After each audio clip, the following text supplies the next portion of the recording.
Hello movie fan, ನಮ್ಮ darling Prabhas sir ಅವರು ಒಂದು ಕಮ್ ಬ್ಯಾಕ್ ಮೂವಿ ಜೊತೆ ಬರ್ತಾ ಇದ್ದಾರೆ ಅಂತ ಅನ್ಬೋದು. ಹಾಗೆ ಈ ಮೂವಿಯಲ್ಲಿ ಹೊಸ ಜಾನರ್ನ ಪ್ರಯತ್ನ ಮಾಡ್ತಾ ಇದ್ದಾರೆ, ಎಂದು ಅವರ ಕೆರಿಯರ್ ಅಲ್ಲಿ ಟ್ರೈ ಮಾಡಿದಾರ ಜಾನರ್ ಅಂತ ಅನ್ಬೋದು. ಹಾಗೆ ಅವರ ಪ್ರೀವಿಯಸ್ ಮೂವಿಗೆ ಒಂಥರ ಮಿಕ್ಸ್ ರಿಯಾಕ್ಷನ್ ಸಿಕ್ಕಿರೋದ್ರಿಂದ ಈ ಮೂವಿಯಲ್ಲಿ ಹೈ ಎಕ್ಸ್ಪೆಕ್ಟೇಷನ್ ಇಟ್ಕೊಂಡಿದ್ದಾರೆ ಅಂತ ಅನ್ಬೋದು. ಹಾಗೆ ಅವರ ಕೆರಿಯರ್ಗೆ ಒಂದು ಬ್ರೇಕ್ ಕೊಡ್ಬೋದಾ ಅನ್ನೋದನ್ನ ಈ ಮೂವಿ ಮುಖಾಂತರ ನೋಡ್ತಾ ಇದ್ದಾರೆ. ಹಾಗೆ ಮೂವಿ ಟೀಮ್ ಕಡೆಯಿಂದ ಜೊತೆ ಮೂವಿಯ ರಿಲೀಸಿಂಗ್ ಡೇಟು ಹಾಗೆ ಮೂವಿಯ ಗ್ಲಿಮ್ಸ್ ವಿಡಿಯೋನ ರಿಲೀಸ್ ಮಾಡಿದ್ದಾರೆ ಅಂತ ಅನ್ಬೋದು. ಹಾಗೆ ನಾನು ಯಾವ ಮೂವಿ ಬಗ್ಗೆ ಮಾತಾಡ್ತಾ ಇದ್ದೀನಿ ಅಂದ್ರೆ ದ ರಾಜ್ ಸಭಾ ಅಂತ. ಈ ಗ್ಲಿಮ್ಸ್ ವಿಡಿಯೋದಲ್ಲಿ ನನಗೇನು ಇಷ್ಟ ಆಯಿತು, ಏನು ಕಷ್ಟ ಆಯಿತು ಅನ್ನೋದನ್ನ ಈ ರಿವ್ಯೂಲಿ ತಿಳಿಸ್ಕೊಡ್ತೀನಿ. ಹಾಗೆ ರಿವ್ಯೂ ಹೋಗೋಕ್ಕಿಂತ ಮುಂಚೆ ನನ್ನ ಚಾನಲ್ಗೆ ಫಸ್ಟ್ ಟೈಮ್ ವಿಸಿಟ್ ಮಾಡಿದ್ದೀರಾ, ಇಲ್ಲ ಈ ವಿಡಿಯೋನ ಫಸ್ಟ್ ಟೈಮ್ ನೋಡ್ತಾ ಇದ್ದೀರಾ, ಈ ರಿವ್ಯೂ ನಿಮಗೆ ಆನಸ್ಟ್ ಅನ್ಸ್ತಂದ್ರೆ ಈ ವಿಡಿಯೋಗೊಂದು ಲೈಕ್ ಮಾಡಿ, ಹಾಗೆ ನನ್ನ ಚಾನಲ್ನ ಸಬ್ಸ್ಕ್ರೈಬ್ ಮಾಡಿ ಮತ್ತು ಬೆಲ್ ನೋಟಿಫಿಕೇಶನ್ ಆನ್ ಮಾಡಿ ನನ್ನನ್ನು ಸೋಷಿಯಲ್ ಮೀಡಿಯಾ ಪ್ಲಾಟ್ಫಾರ್ಮಲ್ಲಿ ಫಾಲೋ ಮಾಡ್ಬೋದು. ಲಿಂಕ್ನ ಡಿಸ್ಕ್ರಿಪ್ಷನಲ್ಲಿ ಕೊಟ್ಟಿರ್ತೀನಿ.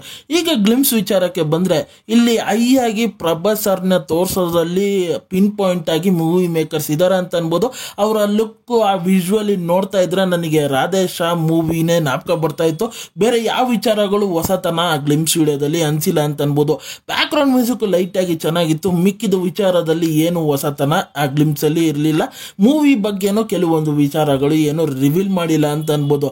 ಹಾಗೆ ಪ್ರಭಾಸ್ ಸರ್ ಅವರ ಒಂದು ವಿಚಾರಕ್ಕೆ ಬಂದ್ರೆ ಬಾಹುಬಲಿ 1 ಬಾಹುಬಲಿ 2 ಅದಾದ್ಮೇಲೆ ಅವರು ಹಲವಾರು ಜಾನರ್ಸ್ನ ಟ್ರೈ ಮಾಡ್ರು, ಆದರೆ ಯಾವ್ದ್ರಲ್ಲೂ ಅವರು ಸಕ್ಸಸ್ ಆಗಿಲ್ಲ ಅಂತ ಅನ್ಬೋದು. ಫಾರ್ ಎಕ್ಸಾಂಪಲ್ ಬಾಹುಬಲಿ 2 ಆದ್ಮೇಲೆ ಸಾಗೋ ಟ್ರೈ ಮಾಡಿದ್ರು, ಪ್ಯೂರ್ ಆಕ್ಷನ್ ಅಂತ ಅನ್ಬೋದು. ಅದು ಮೂವಿ ಅಟ್ಟ ಫ್ಲಾಪ್ ಆಯ್ತು. ಅದು ಪ್ಯಾನ್ ಇಂಡಿಯಾ ಮೂವಿ. ಸರಿ, ಅದ್ ಬಿಟ್ರೆ ಇನ್ನೇನು ಲವ್ ಸ್ಟೋರಿ ಪ್ರಯತ್ನ ಮಾಡೋಣ, ಲವ್ ಸ್ಟೋರಿ ನಮಗೆ ಹೆಂಗಿದ್ರು ಸಕ್ಸಸ್ ಆಗತ್ತೆ ಅಂತ ಅನ್ಕೊಂಡು ಪ್ಯೂರ್ ಲವ್ ಸ್ಟೋರಿಗೆ ಮೂವಿಗೆ ಕೈ ಹಾಕಿದ್ರು ರಾಧೇಶಾ ಮೂವಿ. ಅದು ಪ್ಯೂರ್ ಲವ್ ಸ್ಟೋರಿ ಆಗಿತ್ತು, ಆದರೆ ಆ ಕಾನ್ಸೆಪ್ಟ್ನ ಯಾರು ಮೆಚ್ಕೊಂಡೇ ಇರಲಿಲ್ಲ. ಅದರಿಂದ ಆ ಮೂವಿಗೆ ಮಿಕ್ಸ್ ರಿಯಾಕ್ಷನ್ ಸಿಕ್ತು ಅಂತ ಅನ್ಬೋದು. ಸರಿ, ಇನ್ನೇನು ಮೈಥಾಲಜಿ ಮೂವೀಸ್ಗಳಿಗೆ ಪ್ರಯತ್ನ ಮಾಡೋಣ ಅಂತ ರಾಮಾಯಣ ಮೂವಿನ ಮಾರು ಆದಿಪುರುಷನ ಹೆಸರಲ್ಲಿ. ಅದು ಪ್ಯಾನ್ ಇಂಡಿಯಾ ಮೂವಿನೇ. ಅದು ಯಾವ ಜನಕ್ಕೂ ಇಷ್ಟ ಆಗಿಲ್ಲ. ಎಲ್ಲ ನೋಡಿರೋ ಕಾನ್ಸೆಪ್ಟ್ಗಳೇ, ಆದರೆ ಟಿಪಿಕಲಿ ಕೆಲವೊಂದು ಅಂಶಗಳ ಚೇಂಜ್ ಮಾಡಿರೋ ವಿಧಾನದಿಂದ ಆ ಮೂವಿಗೆ ಅಷ್ಟೊಂದು ರೆಸ್ಪಾನ್ಸ್ ಸಿಕ್ಕಿಲ್ಲ ಅಂತ ಅನ್ಬೋದು. ಆ ಮೂವಿನೂ ಫ್ಲಾಪ್ ಆಯಿತು, ಆದರೆ ಹೈಯೆಸ್ಟ್ ಕಲೆಕ್ಷನ್ ಮಾಡಿತ್ತು ಅಂತ ಅನ್ಬೋದು ಆ ಮೂವಿ.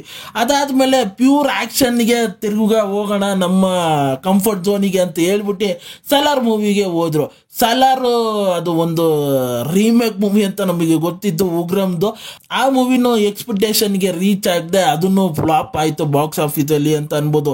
ಸರಿ, ಅದು ಎಲ್ಲ ಬಿಟ್ಟು ನಾವು ಫ್ಯೂಚರ್ಗೆ ಏನ್ ಮಾಡೋಣ ಅಂತ ಫ್ಯೂಚರ್ಗೆ ಹೋಗಿ ಒಂದು ಕಲ್ಕಿ ಮೂವಿನ ತಗೊಂಬಂದ್ರು. ಆ ಕಲ್ಕಿ ಮೂವಿಗೂ ಒಂದು ಮಿಕ್ಸ್ ರಿಯಾಕ್ಷನ್, ಹಾಗೆ ದೊಡ್ಡ ಸ್ಟಾರ್ ಕಾಸ್ಟ್ನೇ ಹಾಕೊಂಡಿದ್ದಾರೆ ಅಂತ ಅನ್ಬೋದು ಈ ಮೂವಿಗೆ. ಅದೆಲ್ಲ ಫೇಲ್ ಆದ್ಮೇಲೆ ಏನಾರ ಹೊಸ ಜನ ಟ್ರೈ ಮಾಡೋಣ ಅಂತ ಆರ್ ಕಾಮಿಡಿಗೆ ಬಂದಿದ್ದಾರೆ. ಇದು ಎಷ್ಟು 100% ಆಗಿ ಇವರಿಗೆ ಸಕ್ಸಸ್ ಆಗುತ್ತೆ ಅನ್ನೋದು ನನಗಂತೂ ಕ್ವಶನ್ ಮಾರ್ಕ್ ಆಗಿದೆ. ಅದು ಗ್ಲಿಮ್ಸ್ ವಿಡಿಯೋದಲ್ಲೇ ನೋಡ್ತಾ ನಮಗೆ ಮೂವಿ ಮೇಲೆ ಎಕ್ಸ್ಪೆಕ್ಟೇಷನ್ ಬರ್ತಾ ಇಲ್ಲ. ಈ ಮೂವಿನ ನೋಡ್ಬೇಕಾ ಅನ್ನೋದು ಒಂದು ಕ್ವಶನ್ ಮಾರ್ಕ್ ಆಗಿ ಆಗ್ತಾ ಇದೆ. ನಿಮಗೇನಿಸ್ತು ಈ ಗ್ಲಿಮ್ಸ್ ವಿಡಿಯೋನ ನೋಡಿ ಅನ್ನೋದು ಮರಿದ ನನಗೆ ಕಮೆಂಟ್ ಮಾಡಿ ಅಂತ ಹೇಳ್ತೀನಿ. ಇದು ಅವರಿಗೆ ಕೆರಿಯರ್ಗೆ ಬ್ರೇಕ್ ತಗೊಂಡ್ಬರ್ಲಿ ಅಂತ ನಾನಂತೂ ಆಶಿಸ್ತಾ ಇದ್ದೀನಿ. ನನಗಂತೂ ಆ ಗ್ಲಿಮ್ಸ್ ವಿಡಿಯೋ ಇಷ್ಟ ಆಗಿಲ್ಲ. ಪ್ರಭಾಸ್ ಅವರು ಏನಾರ ಟೀಸರ್ ಟ್ರೈಲರ್ ಬಿಟ್ಟ ಏನಾರ ಮಜವಾಗಿರ್ಬೋದು ಅಂತ ಅನ್ಕೊಂತಾ ಇದ್ದೀನಿ. ಹಾಗೆ ಮೂವಿಯ ರಿಲೀಸಿಂಗ್ ಡೇಟ್ ಅನೌನ್ಸ್ಮೆಂಟ್ ಮಾಡಿದರೆ, ಇದು 10ನೇ ತಾರೀಕು ಏಪ್ರಿಲ್ 2025 ಅಲ್ಲಿ ರಿಲೀಸ್ ಆಗ್ತಾ ಇದೆ ಅಂತ. ಹಾಗೆ ಈ ರಿವ್ಯೂ ನಿಮಗೆ ಆನಸ್ಟ್ ಅನಿಸ್ತಂದ್ರೆ, ಈ ವಿಡಿಯೋ ಇಷ್ಟ ಆಯ್ತು ಅಂದ್ರೆ ಈ ವಿಡಿಯೋಗೊಂದು ಲೈಕ್ ಮಾಡಿ, ಹಾಗೆ ನನ್ನ ಚಾನಲ್ನ ಸಬ್ಸ್ಕ್ರೈಬ್ ಮಾಡಿ ಮತ್ತೆ ಬೆಲ್ ನೋಟಿಫಿಕೇಶನ್ ಆನ್ ಮಾಡಿ. ನಿಮ್ಮ ಅನಿಸಿಕೆ ಅಭಿಪ್ರಾಯ ಏನಾದ್ರು ಕಮೆಂಟ್ ಮೂಲಕ ತಿಳಿಸಬಹುದು. ಈ ವಿಡಿಯೋ ಇಷ್ಟ ಆಯ್ತು ಅಂದ್ರೆ ಎಲ್ಲರಿಗೂ ಶೇರ್ ಮಾಡಿ. ಮತ್ತೆ ಮುಂದಿನ ರಿವ್ಯೂ ಅಲ್ಲಿ ಸಿಗ್ತೀನಿ. ಅಲ್ಲಿ ತನಕ ನನ್ನ ಚಾನಲ್ಗೆ ಸ್ಟೇ ಟ್ಯೂನ್ ಆಗಿರಿ.